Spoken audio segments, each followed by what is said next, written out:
सतनाम श्री वाहिगुरु साहिब जीओ। बास कियो विख्यान सो बैठ कै,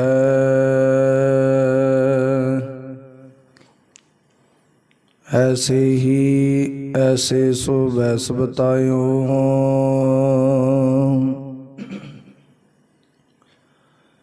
साच कहूँ सुन लियो सवै, जिन प्रेम कियो तिनहि प्रभ पायो।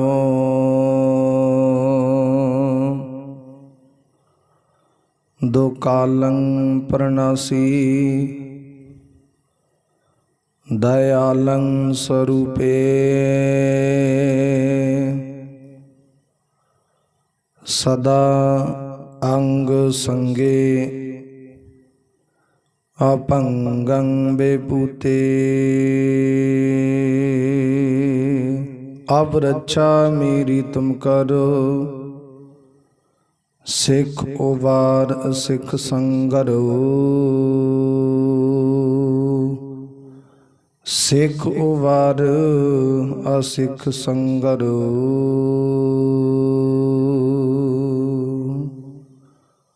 सतगुरु गुरु ग्रंथ ਸਾਹਿਬ ਮਹਾਰਾਜ ਦੇ ਪਾਵਨ ਪਵਿੱਤਰ ਸਤਿਗੁਰਾਂ ਦੇ पावन पवित्र हजूरी अंदर जुड़ बैठी गुरु प्यारी, गुरु सवारी गुरु की साजी साज के निवाजी। गुरु का खास रूप खालसा साध संगत जियो।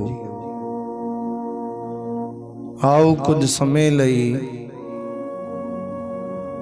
सतगुरु जी ने पावन पवित्र चरण कमलों के नाल मन विरतियां कागर करके जुड़ करके बहन की कृपालता करिए।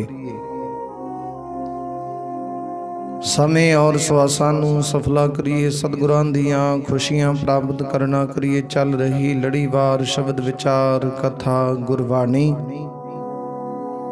सरवण करना करिए। आप संगत ने जो हुण तक लड़ीवार शब्द विचार कथा गुरबाणी सरवण कीती है, विचार इतों तक सी कि जिस वेले सतगुरु गुरु हरगोबिंद महाराज छेवें पातशाह मेरी पीरी दे मालक कृपालू दयालु सतगुरु जी इधर अपने सेवक प्यारे जोधराए उन्हां दे नगर कांगड़ विखे पहुंचे ने। सतगुरु जी ने कांगड़ नगर विखे नगर तो बाहर डेरा लाया, जिथे गुरु हरगोबिंद महाराज छेवें पातशाह सतगुरु जी दे काफी सिख श्रद्धालु घोड़ सवार जोधे महाबली सूरमे सतगुरु जी दे नाल है। ते सतगुरु गुरु हरगोबिंद महाराज जी बख्शिशां रहमतां कर रहे ने। इत्थे सतगुरु दे सन्मुख काफ़ी संगत गुरु सतगुरु दे सन्मुख आउण लगी है। सतगुरु जी दे सन्मुख आके अनेक प्रकार दियां अरदासां बेनतियां भावना शरदा जुदड़ियां लैकर के आ रहे ने। ते सतगुरु जी हरेक दियां झोलियां भरी जा रहे ने, किसे नूं खाली नहीं मोड़दे, क्योंकि सतगुरु गुरु नानक दे मार दा दरकर है ही इदां दा। जिथे कोई भी आ जाए सतगुरु जी कहंदे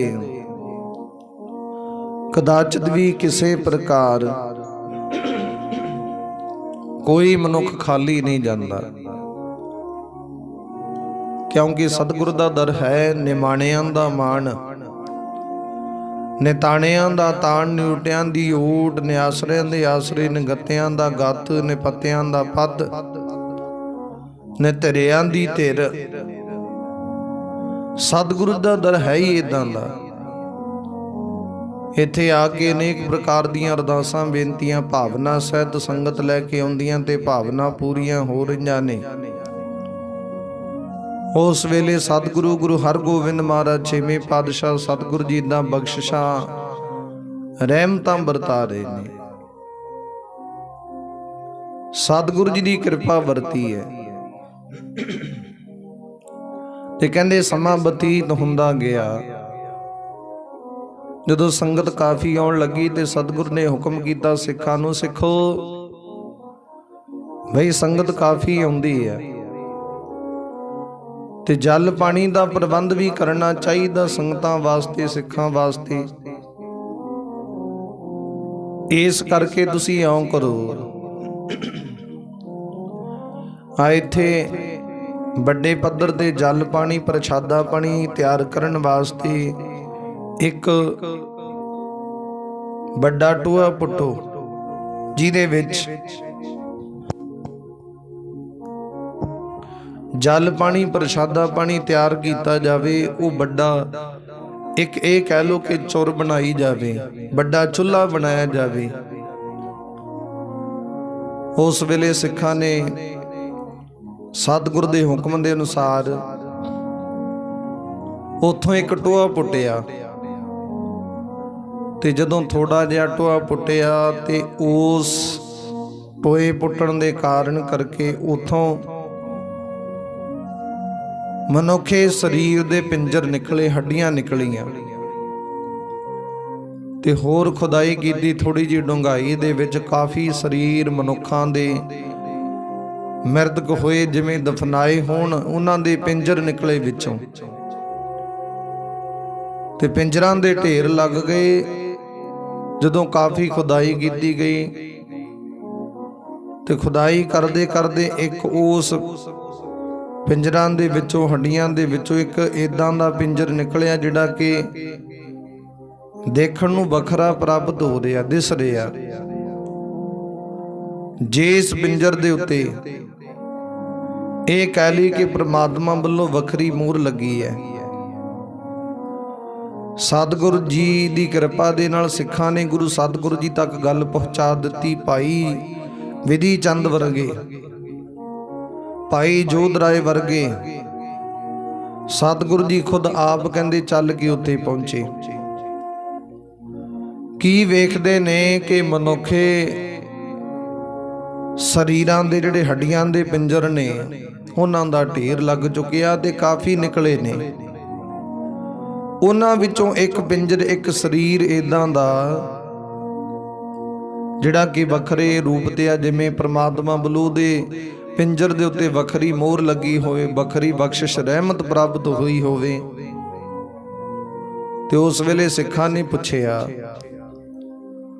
ਸਤਿਗੁਰੂ ਜੀ ਇਸ ਅਸਥਾਨ ਤੇ ਕੋਈ ਜੰਗ ਜੁੱਧ ਵੀ ਨਹੀਂ ਹੋਇਆ, ਕਿਸੇ ਪ੍ਰਕਾਰ ਕੋਈ ਹੁਣ ਤੱਕ ਅਸੀਂ ਸਿੱਖਾਂ ਤੋਂ ਸੁਣਨੇ ਆ ਰਹੇ ਹਾਂ ਕਿ ਆ ਤੁਹਾਡੇ ਤੇ ਪਰਮਾਤਮਾ ਨੇ ਹੁਕਮ ਕੀਤਾ ਜੰਗਾਂ ਜੁੱਧਾਂ ਦਾ, ਸ਼ਸਤਰ ਬਸਤਰਾਂ ਦਾ, ਉਸ ਤੋਂ ਪਹਿਲਾਂ ਕੋਈ ਜੰਗ ਜੁੱਧ ਨਹੀਂ ਹੋਈ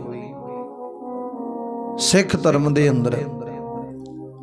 ਪਰ ਆ ਜਿਹੜੇ ਮਨੁੱਖੇ ਸਰੀਰਾਂ ਦੇ ਪਿੰਜਰਿਆਂ ਪ੍ਰਤੀਤ ਹੁੰਦਾ ਕਿ ਇੱਥੇ ਕਾਫੀ ਜੰਗ ਹੋਈ ਹੋਵੇ ਤੇ ਇਹ ਜਿਹੜੇ ਪਿੰਜਰ ਹੈ, ਸਰੀਰ ਹੈ, ਮ੍ਰਿਤਕ ਇੱਥੇ ਦਫਨਾ ਦਿੱਤੇ ਹੋਣ ਤੇ ਉਹਨਾਂ ਦੇ ਹੱਡੀਆਂ ਇਹ ਇਉਂ ਲੱਗਦਾ। ਤੇ ਸਤਿਗੁਰੂ ਗੁਰੂ ਹਰਗੋਬਿੰਦ ਮਹਾਰਾਜ ਦੇ ਸਨਮੁਖ ਸਿੱਖਾਂ ਨੇ ਇਦਾਂ ਬੇਨਤੀ ਕੀਤੀ, ਦਾ ਭਾਵ ਕੀ ਹੈ, ਦਾ ਕਾਰਨ ਕੀ ਹੈ। ਸਤਿਗੁਰੂ ਜੀ ਹੁਣ ਕਾਂਗੜ ਨਗਰ ਵਿਖੇ ਬਿਰਾਜਮਾਨ ਹੈ। ਉਸ ਵੇਲੇ ਸਤਿਗੁਰੂ ਨੇ ਅੰਤਰ ਧਿਆਨ ਹੋ ਕੇ ਦੇਖਦੇ ਨੇ। ਸਤਿਗੁਰੂ ਜੀ ਕੀ ਦੇਖਦੇ? ਜਦੋਂ ਅੰਤਰ ਧਿਆਨ ਹੋ ਕੇ ਦੇਖਿਆ, ਸਤਿਗੁਰੂ ਜੀ ਨੇ ਦੱਸਿਆ, ਕਹਿੰਦੇ ਭਾਈ ਸਿੱਖੋ, ਇਸ ਇਲਾਕੇ ਦੇ ਵਿੱਚ, ਇਸ ਵੱਡੇ ਪੱਧਰ ਦੇ ਵੱਡੇ ਇਲਾਕੇ ਦੇ ਵਿੱਚ, ਏਰੀਆ ਦੇ ਵਿੱਚ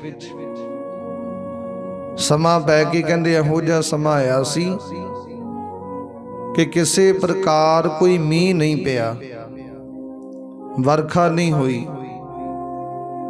ਤੇ ਜੇ ਵਰਖਾ ਨਹੀਂ ਹੋਈ ਤੇ ਪਹਿਲੇ ਸਮੇਂ ਵਿੱਚ ਇਦਾਂ ਹੁੰਦਾ ਸੀ, ਜੇਕਰ किसान वीरां ने कोई फसल बीज दिती है, बरखा होगी तो हरी हो जाएगी, नहीं तो ज्यों दी त्यों फसल उस तरह ही रह जाती सी, व्यर्थ ही हो जाती सी।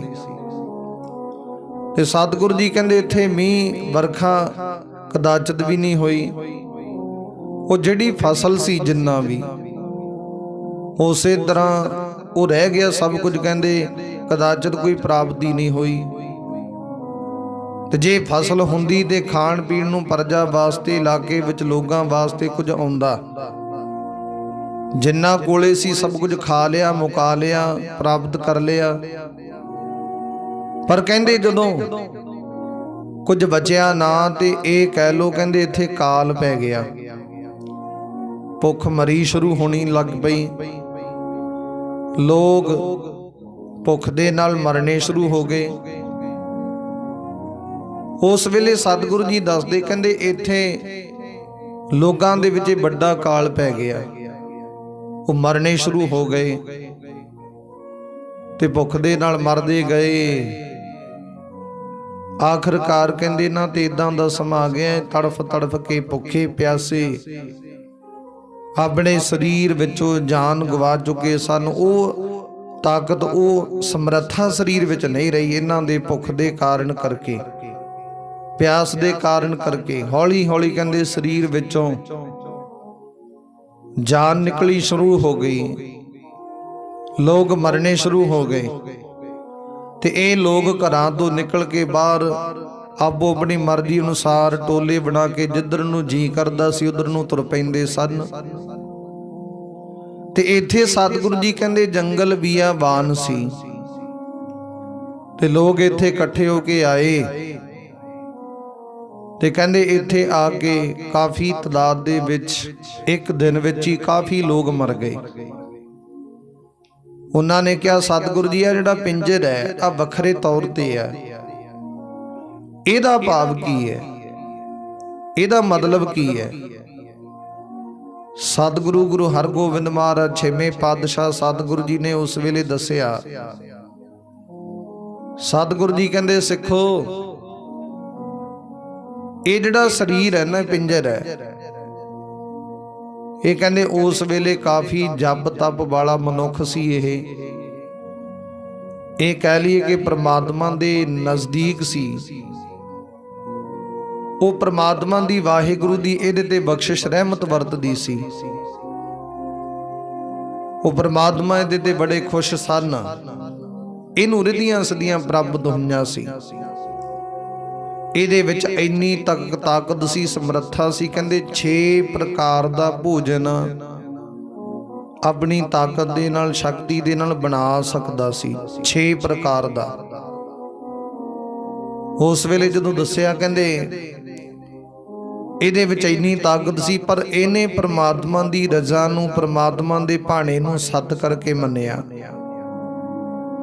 ਕਰਨ ਨੂੰ ਇਹ ਸਭ ਕੁਝ ਕਰ ਸਕਦਾ ਸੀ, ਪਰ ਇਹਨੇ ਪ੍ਰਮਾਤਮਾ ਦੇ ਭਾਣੇ ਨੂੰ ਮੰਨਿਆ। ਕਹਿੰਦੇ ਜੇ ਇਹ ਕਾਲ ਪਿਆ, ਭੁੱਖ ਮਰੀ ਸ਼ੁਰੂ ਹੋਣ ਲੱਗੀ ਤੇ ਪ੍ਰਮਾਤਮਾ ਦੇ ਭਾਣੇ ਵਿੱਚ ਹੈ। ਕਿਉਂਕਿ ਜੋ ਕੁਝ ਵੀ ਸੰਸਾਰ ਦੇ ਵਿੱਚ ਹੁੰਦਾ, ਦੁੱਖ ਸੁੱਖ, ਉਤਰਾ ਚੜਾ, ਕਿਸੇ ਪ੍ਰਕਾਰ ਵੀ ਕੋਈ ਬਿਮਾਰੀ, ਕੋਈ ਤੰਦਰੁਸਤੀ ਜਾਂ ਕਿਸੇ ਪ੍ਰਕਾਰ ਕੋਈ ਵੀ ਕਾਰਜ ਹੁੰਦਾ, परमात्मा ਦੀ ਰਜ਼ਾ ਵਿੱਚ, परमात्मा ਦੀ ਮਰਜ਼ੀ ਅਨੁਸਾਰ ਹੁੰਦਾ। ਉਹ ਤੋਂ ਬਿਨਾਂ ਕਹਿੰਦੇ ਇੱਕ ਪੱਤਾ ਤੱਕ ਨਹੀਂ ਝੁੱਲ ਸਕਦਾ। ਜਿਹੜਾ ਤੇ परमात्मा ਦੀ ਰਜ਼ਾ ਵਿੱਚ ਰਵੇ, परमात्मा ਦੇ ਅਧੀਨ ਰਵੇ, परमात्मा ਦੇ ਭਾਣੇ ਵਿੱਚ ਰਵੇ, ਉਹਦੇ ਤੇ ਸਤਿਗੁਰੂ परमात्मा ਦੀ ਬਖਸ਼ਿਸ਼ ਰਹਿਮਤ ਵਰਤਦੀ ਹੈ। ਉਹਦੇ ਤੇ ਵਿਸ਼ੇਸ਼ ਤੌਰ ਤੇ परमात्मा ਜੀ ਕਿਰਪਾ ਰਹਿਮਤ ਕਰਦੇ ਨੇ। पर जिहड़ा परमात्मा दी रजा नूं, परमात्मा दे भाणे नूं मनदा नहीं, किंतु परंतु पिया करदा है, कहंदे उस दुख दे विच ते उहनूं दुख मिलना है। दूजे नंबर ते होर दुख मिलदा कि वो रजा विच नहीं रहा, परमात्मा दे भाणे विच नहीं रहा। वैसे कई दफा कई दुख इदां दे हुंदे ने, मैं भी बेनती कर देवां कि मनुख तों उस परमात्मा दी रजा विच रहना बहुत औखा हुंदा। पर फिर भी सतगुरु जी कहंदे ਪਿਆਰਿਆ ਦਿਲਾਸਾ ਦੇ ਕੇ ਪ੍ਰਮਾਤਮਾ ਦੇ ਭਾਣੇ ਵਿੱਚ ਆਪਣੇ ਮਨ ਨੂੰ ਦਿਲਾਸਾ ਦੇ ਕੇ ਰਹਿਣਾ ਸਿੱਖ ਭਾਣੇ ਵਿੱਚ। ਤੇ ਜਿਹੜੇ ਭਾਣੇ ਵਿੱਚ ਰਹਿੰਦੇ ਨੇ ਉਹਨਾਂ ਤੇ ਸਤਿਗੁਰ ਦੀ ਵਿਸ਼ੇਸ਼ ਬਖਸ਼ਿਸ਼ ਰਹਿਮਤ ਵਰਤਦੀ ਹੈ। ਉਸ ਵੇਲੇ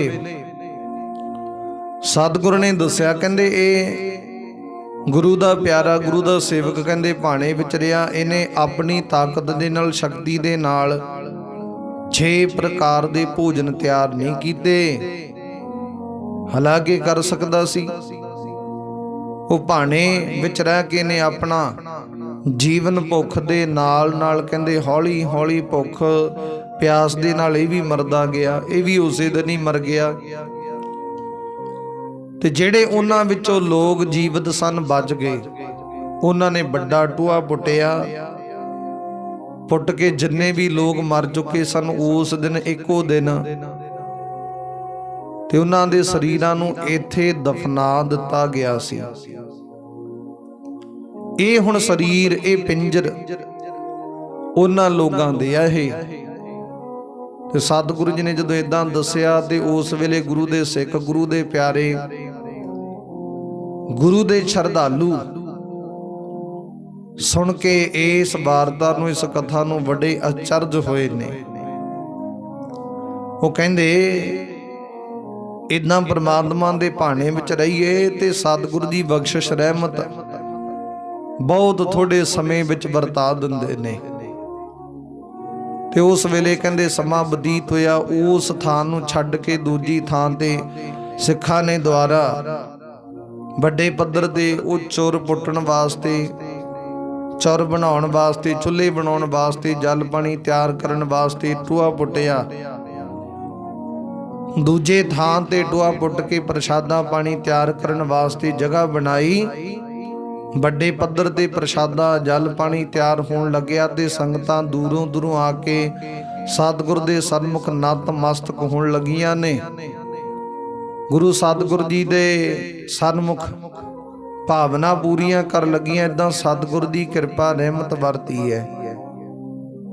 ਹੁਣ ਜਦੋਂ ਇਹ ਕਿਰਪਾ ਵਰਤੀ ਸਤਿਗੁਰ ਜੀ ਦੀ, ਤੇ ਭਾਈ ਜੋਧ ਰਾਏ ਨੇ ਗੁਰੂ ਹਰਗੋਬਿੰਦ ਮਹਾਰਾਜ 6ਵੇਂ ਪਾਤਸ਼ਾਹ ਜੀ ਦੇ ਸਨਮੁਖ ਬੇਨਤੀ ਕੀਤੀ ਆ।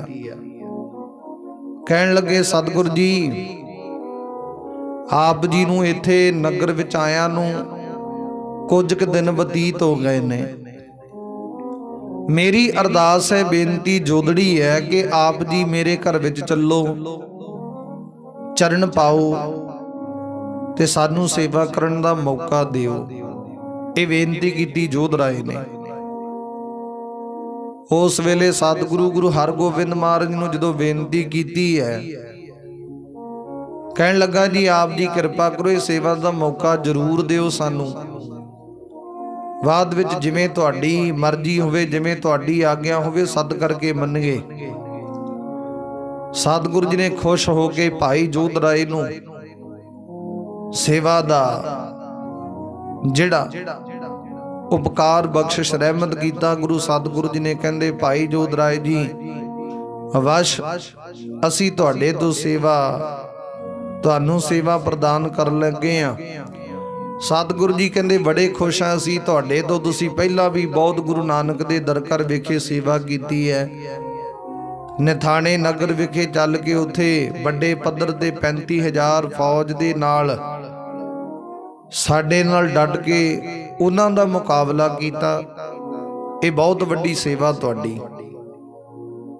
ਉਸ ਵੇਲੇ ਸਤਿਗੁਰੂ ਜੀ ਨੇ ਖੁਸ਼ ਹੋ ਕੇ ਉਹਨੂੰ ਆਪਣੀ ਸੇਵਾ ਪ੍ਰਦਾਨ ਕੀਤੀ। ਤੇ ਜੋਧ ਰਾਏ ਘਰੇ ਗਿਆ, ਜਾ ਕੇ ਆਪਣੀ ਪਤਨੀ ਨੂੰ ਦੱਸਿਆ, ਸਤਿਗੁਰੂ ਜੀ ਇਦਾਂ ਆਉਣਗੇ, ਉਹਨਾਂ ਨੇ ਸਾਨੂੰ ਸੇਵਾ ਪ੍ਰਦਾਨ ਕੀਤੀ ਹੈ। ਤੇ ਉਹਦੀ ਪਤਨੀ ਸਿੱਖਾਂ ਦੀ ਲੜਕੀ ਹੈ।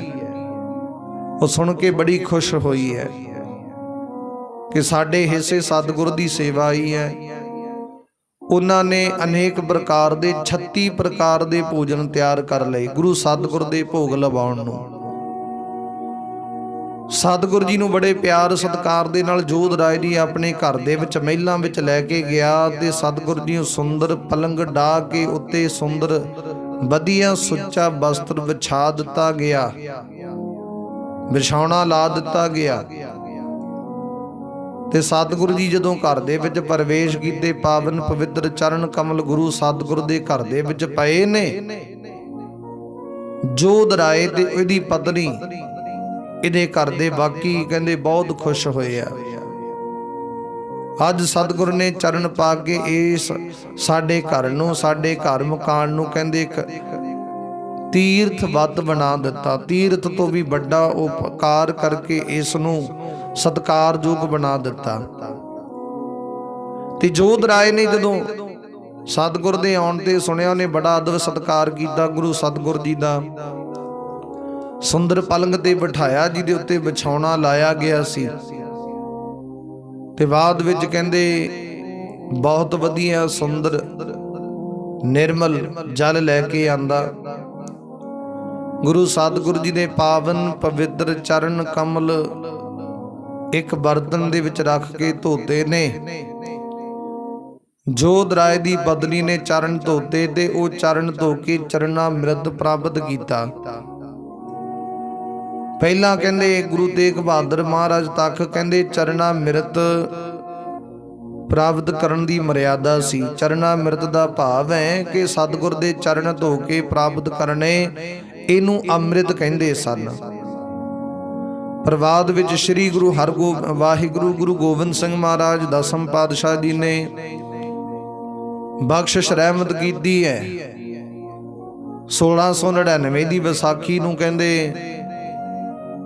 ਖੰਡੇ ਬਾਟੇ ਦੀ ਅੰਮ੍ਰਿਤ ਦੀ ਦਾਤ ਬਖਸ਼ਿਸ਼ ਕਰਕੇ ਸਿੱਖੀ ਪ੍ਰਦਾਨ ਕੀਤੀ ਹੈ, ਸਰਦਾਰੀ ਬਖਸ਼ਿਸ਼ ਕੀਤੀ ਹੈ। ਇਹ ਬਾਅਦ ਵਿੱਚ ਅੰਮ੍ਰਿਤ ਦੀ ਜਿਹੜੀ ਪਰੰਪਰਾ ਚੱਲੀ, ਮਰਿਆਦਾ ਚੱਲੀ ਹੈ। ਉਸ ਤੋਂ ਪਹਿਲਾਂ ਚਰਨਾਮ੍ਰਿਤ ਦੀ ਪਰੰਪਰਾ ਸੀ, ਮਰਿਆਦਾ ਸੀ। ਤੇ ਕਹਿੰਦੇ ਹੁਣ ਜੋਧ ਰਾਏ ਦੀ ਪਤਨੀ ਨੇ ਇਹ ਜਲ ਛਕਿਆ, ਜੋਧ ਰਾਏ ਨੇ ਛਕਿਆ, ਚਰਨਾਮ੍ਰਿਤ ਪ੍ਰਾਪਤ ਕੀਤਾ, ਗੁਰੂ ਦੇ ਸਿੱਖ ਬਣ ਗਏ। ਬਾਅਦ ਵਿੱਚ ਉਹ ਜਿੰਨਾ ਜਲ ਬਚਿਆ ਕਹਿੰਦੇ ਘਰ ਦੇ ਵਿੱਚ ਛੱਟਾ ਦਿੱਤਾ। ਸਤਿਗੁਰੂ ਜੀ ਬੜੇ ਖੁਸ਼ ਹੋਏ ਨੇ। ਬਾਅਦ ਵਿੱਚ ਗੁਰੂ ਸਤਿਗੁਰ ਦੇ ਹੱਥ ਸੁੱਜੇ ਕਰਵਾਏ ਗਏ, ਚੰਗੇ ਵਧੀਆ ਨਿਰਮਲ ਸੀਤਲ ਜਲ ਦੇ ਨਾਲ। ਤੇ ਗੁਰੂ ਸਤਿਗੁਰੂ ਜੀ ਦੇ ਸਨਮੁਖ ਕਹਿੰਦੇ ਜਲ ਪਾਣੀ ਪ੍ਰਸ਼ਾਦਾ ਪਾਣੀ ਲਿਆਂਦਾ। ਹੁਣ ਭਾਂਤ ਭਾਂਤ ਦੇ ਪਕਵਾਨ ਤਿਆਰ ਕੀਤੇ ਸਤਿਗੁਰੂ ਜੀ ਵਾਸਤੇ। ਪ੍ਰੇਮ ਦੇ ਵਸ ਹੋ ਕੇ, ਸ਼ਰਧਾ ਵਸ ਹੋ ਕੇ ਜੋਧ ਰਾਏ ਦੀ ਪਤਨੀ ਨੇ ਬੜੇ ਪਿਆਰ ਦੇ ਨਾਲ ਪਕਵਾਨ ਤਿਆਰ ਕੀਤੇ ਨੇ। ਲੂਣੇ, ਮਿੱਠੇ, ਸਵਾਦੀ, ਖੱਟੇ, ਅਨੇਕ ਪ੍ਰਕਾਰ ਦੇ ਰਸਦਾਇਕ ਕਹਿੰਦੇ ਪਦਾਰਥ ਤਿਆਰ ਕੀਤੇ ਨੇ।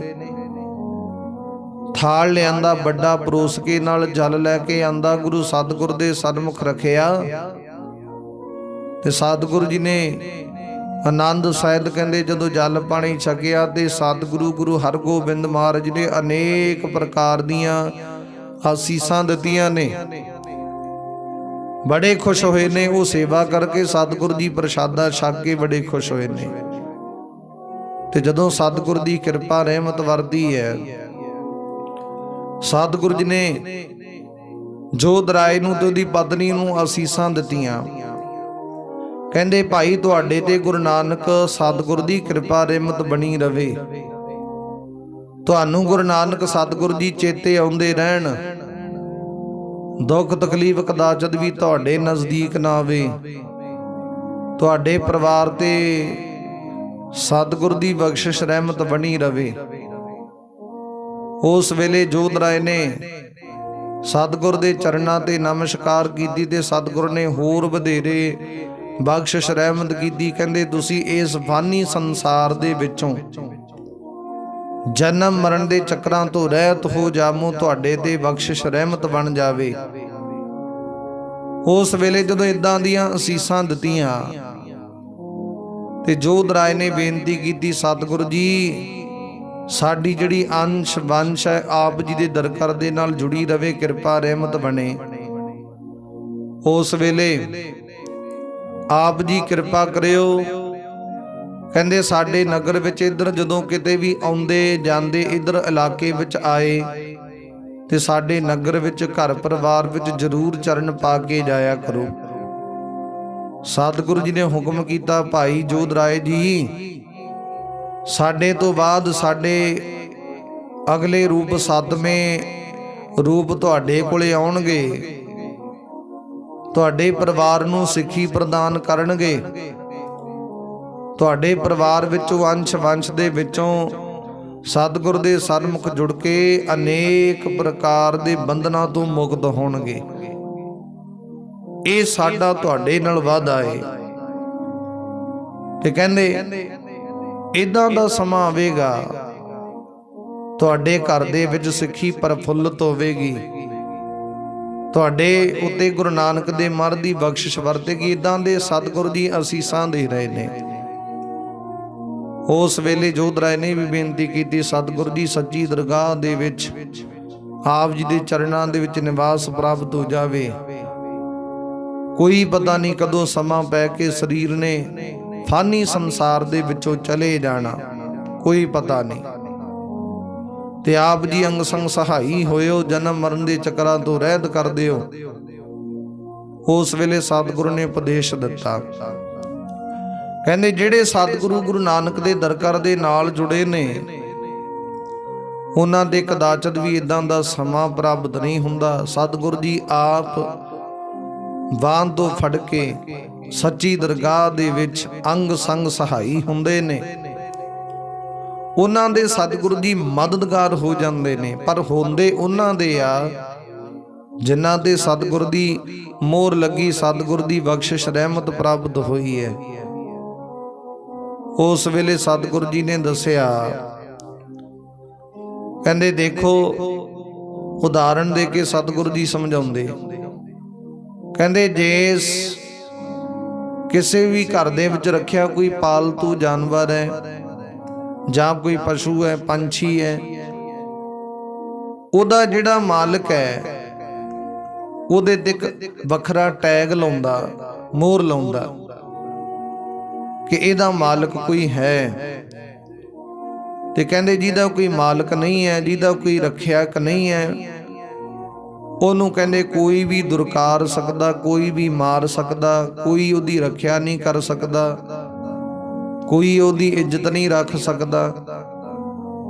ਪਰ ਜਿਹਦੇ ਰੱਖਿਅਕ ਉਹਦੇ ਮਾਲਕ ਬਣ ਜਾਣ, ਉਹਨੂੰ ਕੋਈ ਮਾਰ ਵੀ ਨਹੀਂ ਸਕਦਾ, ਕਿਸੇ ਪ੍ਰਕਾਰ ਉਹਨੂੰ ਦੁਰਕਾਰ ਵੀ ਨਹੀਂ ਸਕਦਾ। ਮੰਨ ਲਓ ਘਰ ਦੇ ਵਿੱਚ ਕੋਈ ਪਾਲਤੂ ਕੁੱਤਾ ਰੱਖਿਆ, ਕਹਿੰਦੇ ਉਸ ਕੁੱਤੇ ਦੀ ਨਿਸ਼ਾਨੀ ਹੁੰਦੀ ਗਲ ਵਿੱਚ ਪਟਾ ਪਾਇਆ ਕਿ ਇਹਦਾ ਕੋਈ ਮਾਲਕ ਹੈ। ਤੇ ਕਹਿੰਦੇ ਜਦੋਂ ਉਹ ਕੁੱਤਾ ਕਦੇ ਤੁਰਿਆ ਫਿਰਦਾ, ਘੁੰਮਦਾ ਘਮਾਉਂਦਾ ਕਿਤੇ ਚਲਾ ਵੀ ਜਾਵੇ, ਉਹਦੇ ਗਲ ਵਿੱਚ ਪਟਾ ਪਾਇਆ ਹੋਵੇ, ਤੇ ਲੋਕ ਉਹਦੇ ਮਾਰਨ ਤੋਂ ਝਿਜਕਦੇ ਨੇ ਕਿ ਇਹਦਾ ਮਾਲਕ ਹੈ ਕੋਈ, ਤੇ ਜੇ ਮਾਰਾਂਗੇ ਇਹਦਾ ਮਾਲਕ ਸਾਡੇ ਤੇ ਕੋਈ ਨਾ ਕੋਈ ਐਕਸ਼ਨ ਲਵੇਗਾ, ਕੋਈ ਨਾ ਕੋਈ ਕਿਸੇ ਪ੍ਰਕਾਰ ਸਾਨੂੰ ਇਹਦੇ ਪ੍ਰਤੀ ਇਹਦਾ ਬਦਲਾ ਲਵੇਗਾ। ਉਸ ਵੇਲੇ ਝਿਜਕਦੇ ਨੇ ਲੋਕ ਉਹਨੂੰ ਮਾਰਨ ਤੋਂ, ਦੁਰਕਾਰਨ ਤੋਂ, ਕਿਸੇ ਪ੍ਰਕਾਰ ਉਹਨੂੰ ਹਾਨੀ ਪਹੁੰਚਾਉਣ ਤੋਂ। ਤੇ ਕਹਿੰਦੇ ਫਿਰ ਉਹ ਕਿਸੇ ਪ੍ਰਕਾਰ ਵੀ ਉਹਨੂੰ ਦੁੱਖ ਤਕਲੀਫ ਨਹੀਂ ਹੁੰਦਾ, ਉਹਦਾ ਮਾਲਕ ਅੱਗੇ ਹੋ ਕੇ ਆਪ ਉਹਦੀ ਮਦਦ ਕਰਦਾ, ਸਹਾਇਤਾ ਕਰਦਾ। ਦੂਜੇ ਪਾਸੇ ਸਤਿਗੁਰੂ ਜੀ ਕਹਿੰਦੇ ਜਿਹਦਾ ਕੋਈ ਮਾਲਕ ਨਹੀਂ ਹੈ, ਜਿਹਦੇ ਤੇ ਕਿਸੇ ਪ੍ਰਕਾਰ ਮਾਲਕ ਹੋਣ ਦਾ ਟੈਗ ਨਹੀਂ ਨਾ ਲੱਗਿਆ, ਕੋਈ ਮੋਹਰ ਨਹੀਂ ਲੱਗੀ, ਕੋਈ ਨਿਸ਼ਾਨੀ ਨਹੀਂ ਹੈ, ਫਿਰ ਉਹਨਾਂ ਘਰ ਦੇ ਵਿੱਚ ਰੱਖੇ ਪਾਲਤੂ ਜਾਨਵਰਾਂ ਤੋਂ ਕਹਿੰਦੇ ਇਦਾਂ ਦਾ ਟੈਗ ਲਿਆ ਹੁੰਦਾ, ਉਹ ਕਹਿੰਦੇ ਅਵਾਰਾ ਤੁਰੇ ਫਿਰਦੇ, ਕੋਈ ਉਹਨਾਂ ਦਾ ਰੱਖਿਆ ਇੱਕ ਨਹੀਂ ਹੁੰਦਾ। ਜਿਹੜਾ ਕਿਹੜਾ ਮਨੁੱਖ ਉਹਨਾਂ ਨੂੰ ਦੁਰਕਾਰ ਸਕਦਾ, ਮਾਰ ਸਕਦਾ। ਤੇ ਸਤਿਗੁਰੂ ਜੀ ਕਹਿੰਦੇ ਇਦਾਂ ਦੀ ਵਿਚਾਰ ਹੁੰਦੀ ਹੈ। ਫਿਰ ਤੇ ਸਤਿਗੁਰੂ ਜੀ ਨੇ ਸਮਝਾਇਆ, ਕਹਿੰਦੇ ਜੇਕਰ ਇਸੇ ਤਰ੍ਹਾਂ ਫਾਨੀ ਸੰਸਾਰ ਦੇ ਵਿੱਚ ਜਿਹਦੇ ਰੱਖਿਅਕ ਸਤਿਗੁਰੂ ਜੀ ਬਣ ਜਾਂਦੇ ਨੇ, ਸੱਚੀ ਦਰਗਾਹ ਦੇ ਵਿੱਚ ਕਹਿੰਦੇ ਜਮਦੂਤ ਉਹਨੂੰ ਪੋ ਨਹੀਂ ਸਕਦੇ, ਮਾਰ ਨਹੀਂ ਸਕਦੇ। ਫਿਰ ਤੇ ਗੁਰਬਾਣੀ ਵੀ ਕਹਿੰਦੀ ਰੇ ਰੇ ਦਰਗਹਿ ਕਹੈ ਨਾ ਕੋਊ, ਆਓ ਬੈਠ ਆਦਰ ਸ਼ੁਭ ਦਿਓ। ਕਹਿੰਦੇ ਫਿਰਦੇ 33 ਕਰੋੜ ਦੇਵੀ ਦੇਵਤੇ, ਧਰਮ ਰਾਜੇ ਤੱਕ ਕਹਿੰਦੇ ਸਭ ਰਿਸਪੈਕਟ ਕਰਦੇ, ਸਤਿਕਾਰ ਦਿੰਦੇ ਨੇ, ਕੋਈ ਦੁਰਕਾਰ ਨਹੀਂ ਸਕਦਾ। ਤੇ ਸਤਿਗੁਰੂ ਜੀ ਕਹਿੰਦੇ जिन्हां ने कोई गुरु नानक दे दरकर दी बख्शिश रहमत नहीं प्राप्त की, कोई सतगुर दी निशानी शरीर ते धारण नहीं की। मान लो गुरु सतगुर जी ने खंडे बाटे दा अमृत पान करन दा उपदेश दिता सिखां नूं, अपने प्यारियां नूं, कला सिखां नूं नहीं, जिहड़ा गुरु नानक दे दरकर दे नाल प्रेम भावना शरधा रखदा है ਉਹਨੂੰ उपदेश दिता, भाई खंडे बाटे दा अमृत छक, पंज ककारी धारण हो, अपने शरीर ते ये चिन्ह, ये मोहरां, ये निशानियां जरूरी ने सिखां दे। ते सतगुरु जी कहंदे जिहदे शरीर दे उत्ते चिन्ह नहीं है, ये मोहर नहीं है, उस मनुख नूं किवें कोई मान ले कि इहदा कोई गुरु है, किवें कोई मान ले कि इहदा कोई रखियक है, भाव नहीं मन्निया जा सकदा। सतगुरु जी कहंदे जे इस मनुख दे उत्ते ये चिन्ह प्राप्त होणगे, याद रखियो उस मनुख दी आटोमैटिकली रिस्पैक्ट होवेगी, उहदा सत्कार होवेगा। जरूरी नहीं संसार दे विच धन दौलत माया वाले मनुखां दा ही सत्कार हुंदा। कई दफा कई लोग कह दिंदे कि फलाना धनाट मनुख है, उहदा सत्कार है, पर सतगुरु जी कहंदे माया करके ही है। माया खुस गई, किसी ने उहदी बात नहीं पुछनी। जिवें विद्वान लोग कहंदे नोट ते वोट इहदे कुछ समय तक ही है, 5 सालां बाद सरकार बदल गई, वोट दी वैल्यू खत्म। कोले कहंदे नोट है, भाव धन दौलत है, समा पै के कोई कारण बनिया, नोट खत्म हो गए, खुस गए ने, ते मनुख दी उसे वेले चौधर वो वैल्यू वो सब कुछ खत्म हो जाएगा। ते सतगुरु जी कहंदे जिहदे कोले गुरु नानक दी ओट है, पहले नंबर ते वोट, दूजे नंबर ते नोट, तीजे नंबर ते ओट, जिहदे कोले गुरु नानक दी ओट है, उहदे कोले कदाचित भी कोई सरदारी खुसदी नहीं, सगों दिन दुगनी रात चौगनी तरक्की वल जांदी। सतगुरु दी कृपा रहमत बनती है। जिहदे कोले गुरु नानक दी ओट है, उहनूं कहंदे सच्ची दरगाह विच भी कोई रोक टोक नहीं है, किसी प्रकार कोई दुरकार नहीं है। ਉਹਨੂੰ ਤੇ ਫਿਰ 33 ਕਰੋੜ ਦੇਵੀ ਦੇਵਤੇ ਵੀ ਰਿਸਪੈਕਟ ਕਰਦੇ, ਸੰਸਾਰ ਦੇ ਲੋਕਾਂ ਨੇ ਤੇ ਕਰਨੀ ਹੈ। ਸਤਿਗੁਰੂ ਜੀ ਕਹਿੰਦੇ ਕਿਸੇ ਮਨੁੱਖ ਦੇ ਜੇਬ ਦੇ ਵਿੱਚ ਕੋਈ ਪੰਜੀ ਨਾ ਹੋਵੇ ਤੇ ਗੁਰੂ ਸਤਿਗੁਰ ਦੀ ਕਿਰਪਾ ਹੋਵੇ, ਸੋਹਣਾ ਦਸਤਾਰਾ ਸਜਾਇਆ ਹੋਵੇ, ਦਾੜਾ ਪ੍ਰਕਾਸ਼ ਹੋਵੇ, 5 ਕਕਾਰ ਧਾਰਨ ਕੀਤੇ ਹੋਣ ਤੇ ਆਮ ਤੌਰ ਤੇ ਤੁਰਿਆ ਜਾਂਦਾ ਹੋਵੇ, ਸਫ਼ਰ ਕਰਦਾ ਕਿਸੇ ਰਸਤੇ ਤੇ ਲੋਕ ਸਤਿਕਾਰ ਕਰਦੇ, ਸਰਦਾਰ ਜੀ ਕਹਿ ਕੇ ਬੁਲਾਉਂਦੇ ਨੇ। ਤੇ ਕਹਿੰਦੇ ਜੇਕਰ ਉਸੇ ਮਨੁੱਖ ਦੇ ਉੱਤੇ ਕਿਸੇ ਪ੍ਰਕਾਰ ਕੋਈ ਚਿੰਨ੍ਹ ਨਹੀਂ ਹੈ, ਕੋਈ ਸਿੱਖੀ ਪ੍ਰਾਪਤ ਨਹੀਂ ਕੀਤੀ, ਦਾੜਾ ਪ੍ਰਕਾਸ਼ ਨਹੀਂ ਹੈ, ਮੋਨਾ ਹੈ, ਸਹਿਜ ਧਾਰੀ ਹੈ, ਕੇਸਾ ਧਾਰੀ ਨਹੀਂ ਹੈ, ਤੇ ਕਹਿੰਦੇ ਉਹਦੀ ਸੂਰਤ ਇਦਾਂ ਦੀ ਹੋਵੇ ਤੇ ਮਨੁੱਖ ਦੀ ਜੇਬ ਦੇ ਵਿੱਚ ਭਾਵੇਂ ਹਜ਼ਾਰਾਂ ਦੀ ਗਿਣਤੀ ਵਿੱਚ ਮਾਇਆ ਹੋਵੇ, ਚੰਗਾ ਘਰ ਵਿੱਚ ਉਹ ਸਰਦਾ ਵਰਦਾ ਵੀ ਹੋਵੇ, ਤੇ ਕਹਿੰਦੇ ਉਹਨੂੰ ਕੋਈ ਸਰਦਾਰ ਨਹੀਂ ਕਹਿੰਦਾ। ਆਮ ਸੰਸਾਰ ਦੇ ਵਿੱਚੋਂ, ਆਮ ਲੋਕਾਂ ਦੇ ਵਿੱਚੋਂ, ਕਿਉਂਕਿ ਉਹਦੇ ਉੱਤੇ ਸਤਿਗੁਰ ਦੀ ਬਖਸ਼ਿਸ਼ ਰਹਿਮਤ ਨਹੀਂ, ਉਹ ਟੈਗ ਨਹੀਂ, ਉਹ ਚਿੰਨ੍ਹ ਨਹੀਂ ਹੈ। ਜਿਹੜੇ ਸਤਿਗੁਰ ਦੀ ਬਖਸ਼ਿਸ਼ ਕਰਨਾ ਚਾਹੁੰਦੇ, ਜਿਹੜੇ ਸਰਦਾਰੀ ਪ੍ਰਦਾਨ ਕਰਨਾ ਚਾਹੁੰਦੇ ਆਪਣੇ ਸਿੱਖਾਂ ਨੂੰ, ਤੇ ਕਹਿੰਦੇ ਫਿਰ ਉਹਦੀ ਜਿਹੜੇ ਜਾਣਦੇ ਲੋਕ ਨੇ ਉਹੀ ਰਿਸਪੈਕਟ ਕਰ ਸਕਦੇ, ਬਾਕੀ ਸੰਸਾਰ ਵਿੱਚ ਨਹੀਂ। ਤੇ ਜਿਹਦੇ ਤੇ ਗੁਰੂ ਨਾਨਕ ਦੀ ਬਖਸ਼ਿਸ਼ ਰਹਿਮਤ ਵਰਤਦੀ ਹੈ, ਭਾਵੇਂ ਉਹ ਕਿਤੇ ਚਲਾ ਜਾਵੇ, ਉਹਨੂੰ ਕਿਤੇ ਨਾ ਕਿਤੇ ਜਿਹੜੇ ਲੋਕ ਨਹੀਂ ਵੀ ਜਾਣਦੇ ਉਹ ਵੀ ਰਿਸਪੈਕਟ ਕਰਨਗੇ, ਸਤਿਕਾਰ ਕਰਨਗੇ। ਕਾਰਨ ਇਹੀ ਹੈ, ਭਾਵ ਇਹੀ ਹੈ ਕਿ ਉਹਦੇ ਤੇ ਸਤਿਗੁਰ ਦੀ ਬਖਸ਼ਿਸ਼ ਰਹਿਮਤ ਵਰਤ ਰਹੀ ਹੈ। ਉਹਨੇ ਆਪਣਾ ਆਪ ਗੁਰੂ ਨਾਨਕ ਨੂੰ ਅਰਪਣ ਕੀਤਾ, ਸਤਿਗੁਰ ਦੇ ਦਰਸਾਏ ਮਾਰਗ ਤੇ ਚੱਲਣਾ ਕੀਤਾ, ਫਾਨੀ ਸੰਸਾਰ ਦੇ ਵਿੱਚ ਮਨੁੱਖੇ ਜਨਮ ਜੀਵਨ ਨੂੰ ਸਫਲਾ ਕਰਨ ਦਾ ਯਤਨ ਕੀਤਾ। ਫਿਰ ਕਹਿੰਦੇ ਆਟੋਮੈਟਿਕਲੀ ਇਹ ਸਤਿਗੁਰ ਦੀ ਬਖਸ਼ਿਸ਼ ਰਹਿਮਤ ਹੋਵੇਗੀ। ਇਸ ਕਰਕੇ ਸਤਿਗੁਰੂ ਜੀ ਨੇ ਕਿਰਪਾ ਕੀਤੀ, ਭਾਈ ਸਿੱਖੋ ਤੁਹਾਡੇ ਉੱਤੇ ਕਹਿੰਦੇ ਬਖਸ਼ਿਸ਼ ਰਹਿਮਤ ਵਰਤੇਗੀ। ਜੋਧਰਾਏ ਜੀ ਨੂੰ ਕਹਿ ਰਹੇ ਨੇ ਸਤਿਗੁਰੂ ਜੀ, ਤੁਸੀਂ ਗੁਰੂ ਨਾਨਕ ਦੇ ਦਰ ਕਰ ਦੀ ਬਖਸ਼ਿਸ਼ ਰਹਿਮਤ ਪ੍ਰਾਪਤ ਕੀਤੀ ਹੈ, ਚਿੰਨ੍ਹ ਪ੍ਰਾਪਤ ਕੀਤੇ ਨੇ, ਨਿਸ਼ਾਨੀਆਂ ਪ੍ਰਾਪਤ ਕੀਤੀਆਂ, ਸਤਿਗੁਰ ਦੀ ਸੇਵਾ ਪ੍ਰਾਪਤ ਕੀਤੀ ਹੈ। ਸੱਚੀ ਦਰਗਾਹ ਵਿੱਚ ਤੁਹਾਨੂੰ ਕੋਈ ਰੁਕਾਵਟ ਨਹੀਂ ਹੋਵੇਗੀ। ਸਤਿਗੁਰ ਦੀ ਕਿਰਪਾ ਰਹਿਮਤ ਬਣੇਗੀ। ਜਿਹੜੇ ਹੱਥਾਂ ਨੇ ਗੁਰੂ ਦੀ ਸੇਵਾ ਕੀਤੀ ਉਹ ਹੱਥ ਵੱਖਰੇ ਨੇ। ਜਿਹੜੇ ਹੱਥਾਂ ਨੇ ਪਾਣੀ ਦਾ ਗਲਾਸ ਚੁੱਕ ਕੇ ਪੀਤਾ ਨਹੀਂ ਉਹ ਹੱਥ ਵੱਖਰੇ ਨੇ। ਇਸੇ ਤਰ੍ਹਾਂ ਕਹਿੰਦੇ ਗੁਰੂ ਗੋਬਿੰਦ ਸਿੰਘ ਮਹਾਰਾਜ ਜੀ ਅਨੰਦਪੁਰ ਸਾਹਿਬ ਦੀ ਧਰਤੀ ਤੇ ਵਿਰਾਜਮਾਨ ਸਨ। ਇਸੇ ਪ੍ਰਥਾਏ ਵਿਚਾਰ ਕਰਾਂ ਟੂਕ ਮਾਤਰ। ਸਤਿਗੁਰ ਜੀ ਵਿਰਾਜਮਾਨ ਸਨ ਸਿੰਘਾਸਨ ਤੇ। ਸਤਿਗੁਰੂ ਜੀ ਨੇ ਹੁਕਮ ਕੀਤਾ, ਸਿੱਖੋ ਇੱਕ ਜਲ ਦਾ ਗਲਾਸ ਲੈ ਕੇ ਆਓ, ਜਲ ਛਕਣਾ, ਵਧੀਆ ਸੁੰਦਰ ਜਲ। ਤੇ ਇੱਕ ਕਹਿੰਦੇ ਨੌਜਵਾਨ ਉੱਠਿਆ ਜਿਹੜਾ ਬਹੁਤ ਅਮੀਰ ਘਰਾਣੇ ਵਿੱਚੋਂ ਸੀ ਉਸ ਵਕਤ ਦਾ। ਉਹਦੇ ਮਨ ਵਿੱਚ ਚਾਉ ਆਇਆ, ਮੈਂ ਦਿਨਾ ਸਤਿਗੁਰੂ ਜੀ ਨੂੰ ਜਲ। ਉੱਠ ਕੇ ਉਹਨੇ ਜਲ ਲਿਆਂਦਾ ਤੇ ਸਤਿਗੁਰੂ ਜੀ ਨੂੰ ਭਰ ਕੇ ਗਲਾਸ ਬੜੇ ਅਦਬ ਸਤਿਕਾਰ ਦੇ ਨਾਲ ਦੇਣ ਲੱਗਿਆ। ਸਤਿਗੁਰੂ ਜੀ ਨੇ ਅਚਨਚੇਤ ਉਹਦੇ ਹੱਥਾਂ ਵੱਲ ਵੇਖਿਆ। ਕੀ ਵੇਖਦੇ? ਕਹਿੰਦੇ ਇਹਦੇ ਤੇ ਹੱਥ ਸੇਵਾ ਵਾਲੀ ਨਹੀਂ, ਭਾਵਨਾ ਵਾਲੇ ਨਹੀਂ। ਸਤਿਗੁਰੂ ਜੀ ਕਹਿੰਦੇ ਅਸੀਂ ਜਲ ਨਹੀਂ ਛਕਣਾ। ਜਲ ਮੋੜਤਾ। ਉਸ ਵੇਲੇ ਸੰਗਤ ਨੇ ਵਿਚਾਰ ਕੀਤੀ, ਸਤਿਗੁਰੂ ਜੀ ਤੁਹਾਨੂੰ ਪਿਆਸ ਵੀ ਲੱਗੀ ਸੀ, ਜਲ ਵੀ ਮੰਗਿਆ, ਅਚਨਚੇਤ ਮੋੜ ਕਿਉਂ ਦਿੱਤਾ? ਸਤਿਗੁਰੂ ਜੀ ਕਹਿੰਦੇ ਅਸੀਂ ਮੋੜਿਆ ਤਾਂ ਕਿ ਇਸ ਨੌਜਵਾਨ ਨੇ ਅੱਜ ਤੱਕ ਕੋਈ ਸੇਵਾ ਨਹੀਂ ਕੀਤੀ, ਆ ਹੁਣ ਉੱਠਿਆ, ਉੱਠ ਕੇ ਜਲ ਦਿੱਤਾ ਸਾਨੂੰ।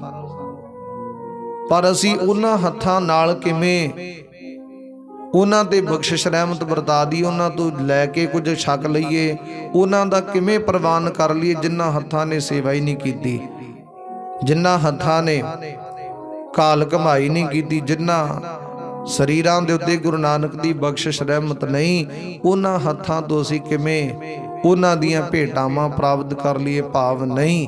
ਫਿਰ ਤੇ ਸਤਿਗੁਰੂ ਜੀ ਕਹਿੰਦੇ ਭਾਵੇਂ ਹੀਰੇ ਜਵਰਾਤ, ਅਨੇਕ ਪ੍ਰਕਾਰ ਦੇ ਧਾਤ, ਕਿਸੇ ਪ੍ਰਕਾਰ ਦੀ ਕੋਈ ਵੀ ਕਹਿੰਦੇ ਧਨ ਦੌਲਤ ਮਾਇਆ, 36 ਪ੍ਰਕਾਰ ਦੇ ਭੋਜਨ ਕੋਈ ਵੀ ਅਰਪਣ ਕਰਦੇ, ਸਤਿਗੁਰੂ ਜੀ ਕਹਿੰਦੇ ਸਾਨੂੰ ਪ੍ਰਵਾਨ ਨਹੀਂ। ਪਰ ਜਿਹੜਾ ਸੇਵਾ ਭਾਵਨਾ ਵਾਲਾ, ਸਤਿਗੁਰੂ ਜੀ ਕਹਿੰਦੇ ਜੇਕਰ ਉਹ ਸੁੱਕੇ ਚੌਲ ਵੀ ਭੇਟਾ ਕਰ ਦਵੇ ਉਹ ਵੀ ਸਾਨੂੰ ਪ੍ਰਵਾਨ ਹੈ। ਸਤਿਗੁਰੂ ਜੀ ਨੇ ਕਿਰਪਾ ਕੀਤੀ।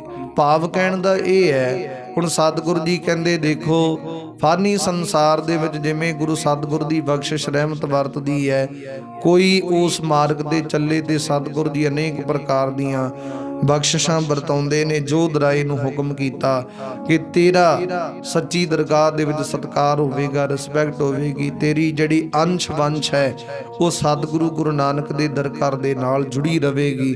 ਇਦਾਂ ਸਤਿਗੁਰੂ ਜੀ ਨੇ ਬਚਨ ਕੀਤੇ। ਜੋਧਰਾਏ ਨੂੰ ਖੁਸ਼ ਹੋ ਕੇ ਤਾਤੇ ਆਓ ਪਿਆਰੀ ਸੰਗਤ ਜੀ, ਉਹ ਸਮਾਂ ਜੋ ਸਮਾਪਤ ਹੋ ਚੁੱਕਿਆ।